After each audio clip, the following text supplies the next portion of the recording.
এখন তো সরকার একটা বাজেট দিয়েছে, এটা শুধু মলমূত্র ছাড়া বাকি সবগুলির উপরে ট্যাক্স দিয়েছে। এই দুইটা জিনিস অর্থমন্ত্রী বাদ রাখিছে। এটা কি ভুলে হয়েছে না কিভাবে হলো বুঝলাম না। এটা হলো ঋণের বাজেট, ডলারও নাই, বাংলাদেশি টাকাও নেই। এই বছর বহু ঘটনা ঘটবে পৃথিবীব্যাপী। দুর্ভিক্ষ হতে পারে, প্রলয় হতে পারে, সমগ্র পৃথিবী অন্ধকারে ছেয়ে যেতে পারে, অনেক লোক মারা যেতে পারে। আর আমরা মনুষ্যত্ব হারিয়ে ফেলেছি। পৃথিবীতে মনুষ্যত্ব বলে কোনো জিনিস আর অবশিষ্ট নাই। এখন টাকায় হলো ভগবান, টাকায় হলো ঈশ্বর, টাকা ছাড়া কিছু নাই।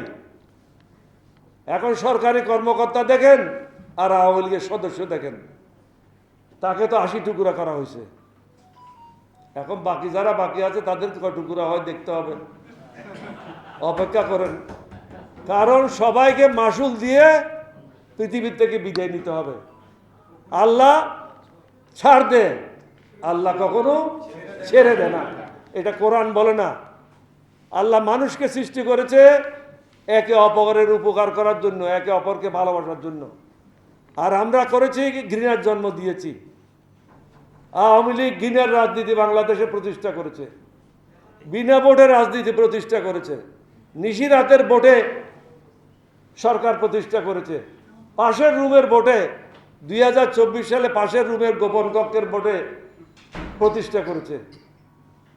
কাকো কখনো স্বামী ডাকতেছে, কাকো কখনো কি ডাকতেছে, কত কিছু যে ঘটনা ঘটতেছে এগুলির হদিশ রাখা মুশকিল। আপনাদেরকে অনুরোধ করব, দাই নো ইউ সেলফ।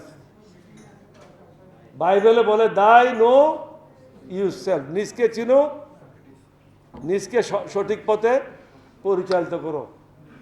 আপনি, আমার কাজ হলো আমাকে সঠিক পথে রাখা, আমার কাজ হলো, আপনার কাজ হলো পরিবারকে সঠিক পথে রাখা, আল্লাহর নির্দেশিত পথে থাকা। এটা ছাড়া আর কোনো মুক্তি নেই। 2024 সাল একটা ভয়ানক বছর, এটাই সবাই ফোরকাস্ট করতেছে। এখন আমাদেরকে দেখতে হবে বাংলাদেশে কি হয়। এখন তো সরকার একটা বাজেট দিয়েছে, এটা শুধু মলমূত্র ছাড়া বাকি সবগুলির উপরে ট্যাক্স দিয়েছে।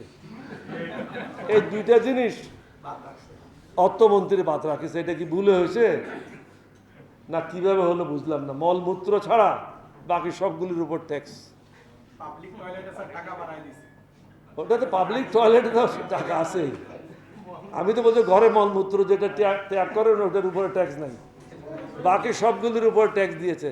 এবং যে বাজেট, ডেফিসিট বাজেট প্রায় 2,51,000 কোটি টাকা ডেফিসিট। এই বাজেট কীভাবে বাস্তবায়ন হবে? এটা হলো ঋণের বাজেট, ডলারও নাই, বাংলাদেশি টাকাও নেই। আপনাকে যে টাকা দেবে এখন পার একজনের পিছনে বোধ হয় 1,80,000 টাকা ঋণ, প্রত্যেকের পিছনে।